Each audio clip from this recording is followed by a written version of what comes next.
Hi, my name is Shannon Deegan. I'm an English teacher at Monticello High School. I am creating this presentation on behalf of Albemarle County and the college night that took place on October 1st to capture the college essay writing presentation, tips and suggestions from me and some of the other resources that you all have at the ACPS schools. First, those resources are here. Depending on your school, check it out and see which individual can help you with your essays. You have the TDRTs at each school who've offered up their websites. I'll say as an English teacher, you can also always approach English teachers. Our particular craft is coming up with an essay that has your voice, and so we'd love to help as well. And then if you're interested, there's a Schoology group that we made at Monticello. If you go to Schoology groups, not courses, and search for Monticello College Essay Help. That's the access code. And it's a bunch of resources, all sorts of helpful tips, tricks, even sample essays, though we generally try to refrain from giving you those because they end up looking like a template of this is what you're supposed to do, and that's not what college essays ever are. We're sharing those samples because there are 26 samples, and we encourage you to read so many of them so that you get a sense of the lay of the land, how much breadth there is in the way that you can structure your college essay. And that is the only way those are helpful. If you just read one, it will probably be more of a hindrance than a help. Otherwise, there's some other essays and blogs that we recommend if you're having a tough time with a particular prompt or just need more outside help besides this presentation. So, do essays matter? That's the first question that maybe is on your mind. And the answer is yeah, they do. They're often used to lift applicants out of a similar pool of candidates. How much do they matter? It depends on you. It depends on what you are specifically applying for. They're used to lift you out of a pool. So consider your schools. Are you already lifted out of the pool? That is, do your credentials already make you an exemplary candidate for a school just based on other metrics?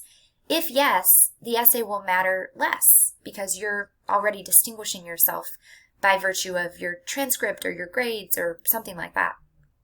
But if you're actually right in line with the pool, like you're fit or maybe it's a reach school and you feel like you will look a lot like everybody else in that pool in terms of your credentials, then the essay can really help give you a little bit of a boost and let them get to know you as an individual. And we're going to start with what you shouldn't do before we move into what you should. Ironically, one of the first things you shouldn't do is be so worried about what you shouldn't do. I talk with students who are often so anxious about making a misstep that it's hard to get started. So I'm offering this in the paradox that I understand sometimes the best thing you can do is ignore advice. But here we are. What shouldn't you do? Try to avoid essays. So this is a term that was coined by Park Muth, and we have his essay, which has become a little bit of a gold standard in the industry. It's linked to the Schoology College Essay Group, so that's my source for this. And he likens essays to Big Macs. If he has a Big Mac in one city, it's going to taste the same as a Big Mac in another city. A essay isn't bad, it's just that it's like every other essay, so it doesn't stand out in any way, and that's what the essay is for. So it's not exactly serving its purpose. Sure, it's error-free, you've had someone proofread it, but it doesn't actually compel anyone to learn more about you and your personality. It might take the form of a 5-paragraph essay. I'll give you a little snippet I'm making up off the top of my head. Through playing soccer, I learned leadership, friendship, and persistence. I don't need to read the rest of that essay. I can tell you what it's going to be about. You want to avoid the standard 5-paragraph essay format where everything is predictable, because if it's predictable, the essay reader or the admissions counselor can just simply predict it. They don't have a lot of time. So it's not that you need to create something that's Stephen King hook thriller, but you want to avoid the kinds of formulaic writing that's going to make you just blend in with everybody else. You want to avoid Disney essays, which is a term coined by Macy Lennox. When she would give this presentation at our school, she was an admissions dean at UVA and came over to Monticello to talk about these very features and tips. Disney essays, she said, tie up everything with a bow at the end. Make it seem like that thing that happened was the best thing that ever could have happened because now everything is great. It doesn't have to be that the essay reveals that every weakness of yours is actually a strength and every bad thing is actually the greatest thing. It doesn't have to have a happy-go-lucky tone that rests on easy cliches. You don't want it to be overtly negative all the way through, but what you want it to be above all things is real. And Disney endings have a tendency to stop right before the world actually would get real for the characters. So Disney essays, something to avoid. Blue soup essays is another term from Miss Lennox that is referencing the now outdated movie Bridget Jones' Diary, where she, the character Bridget Jones, tries to make a really fancy soup for her dinner guests. And she uses twine to tie up her herb bundle, but she uses blue twine. So it turns the whole soup blue, and it's really unappetizing. A blue soup essay is Bridget Jones trying to be fancier than she is. She probably should have just served grilled cheese. It's okay to be grilled cheese. Grilled cheese is delicious. Blue soup essays are trying to be more than they are, and as a result, they ignore the goodness of what they are. They ignore the goodness and the greatness of their authentic self. So how to avoid a blue soup essay? One good way is to make sure you're not leaning too heavily on the thesaurus and choosing words that sound fancy or complicated, or over-dramatizing something that actually wasn't that meaningful to you. When you're doing these things, you're probably trying too hard to appear a certain way, instead of just resting on your authentic experience and some moment that truly was influential for you. Lastly, ironically again, after I just showed you a slide of all of the ways we want to help you, you want to avoid essays that have died in committee. I like to help students at the beginning of their process. I think that's the most valuable time for an adult to step in. At the end of the process, when your essay is fairly polished, it would be a mistake to give it to 5 adults and ask them all what they think, because that committee will hack the essay to pieces. At a certain point, the only thing that matters is whether you, the writer, enjoy the piece that you've created, and no one else's opinion matters. So you want to be careful and withholding of your essay. If you need help, get help, but don't seek so much help that you lose your own voice. Now, what should you do? All right.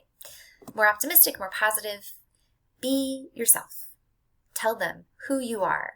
As a friend, as a son or a daughter, as a roommate might be one day. That's who the colleges want to get to know. They are trying to see you as a student in other ways in the application, and they might see you as a student here in the essay, but they really just want to know, well, who are you? What's your personality like? What are your values? What's your character?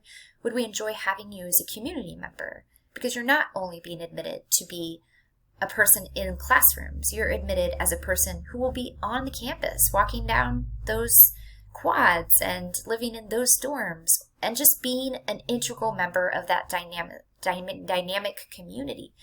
So you need to let them know who that person is going to be when they leave the classroom doors. I know that's easier said than done. Some ways to get there: be descriptive, be specific. Try to take them to some very specific thing in your life and show them, not tell them, about what it's done for you. Add imagery, breathe life into the essay, use dialogue, anything that makes it more of a narrative and less you reciting a list of things that you have learned or accomplished. And then be concise. There are word limits. They are the maximum. That does not mean you need to reach them every time. It's just that they don't want thousands and thousands and thousands of words from you, so they have to cap it. But really, you should only use as much space as you need to say what you need to say. And so tighten up your language. Avoid passive voice, which is notorious for dragging words down and sentences down into the muck and slowing things down. If you're still over the word count, avoid the to be verb entirely. Is, was. Just try to find active ways to say the verb that you're trying to say. If you're way over, you probably need to refocus the entire essay because you're trying to do too much. Get another angle into that thing that you're trying to describe. You'll probably end up cutting out entire paragraphs, and that's okay. So what topic should you pick? Well, it's not about the topic. There is no preferred topic. It does not exist. There are not even wrong topics. Every topic can be done, as long as it's done well. It's about the technique. There is not, I repeat, a magical topic. You want to write about something specific. Avoid generalizations. You want to write about something that appears only in the essay that they wouldn't be able to infer from other pieces of your application. Otherwise, the world is your oyster. It is a misnomer, it's a myth that a student who's had a lot of things happen to them has more fodder for a college essay. It's true that if you have something you need to write about because it's particularly profound, then yeah, that will be a good topic for you and might be the thing that sets you apart. But the point I guess I'm trying to make is everybody has something that has happened to them that is profound. You're human. Something in your life has mattered to you. What is it? Talk about it. That's it. And again, I realize that sounds reductionist and it's harder to do this than to just simply say it. And I won't give too many examples because then it seems like I'm giving you a topic, which is not the case.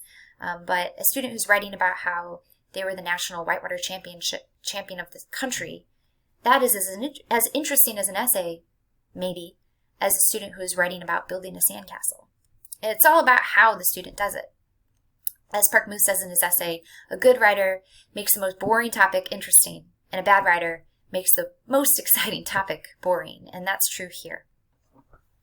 A word about the coronavirus. I'm basing this recommendation on a blog called The College Essay Guy, which I encourage you to check out, who cautions you against writing about something specifically related to the coronavirus because the Common App has a section, 250 words I think, where they say, use this space to discuss anything that's happened because the coronavirus impacted you in a particular way. That doesn't mean you have to use it if you feel like your experience has been very similar to the general average experience.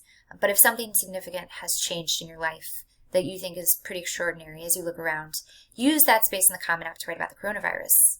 That means do not use the personal essay to write about what is happening to all of us. The personal essay, the 650 word, it's not to be used for something that is ordinary. It should be something that really sets you apart.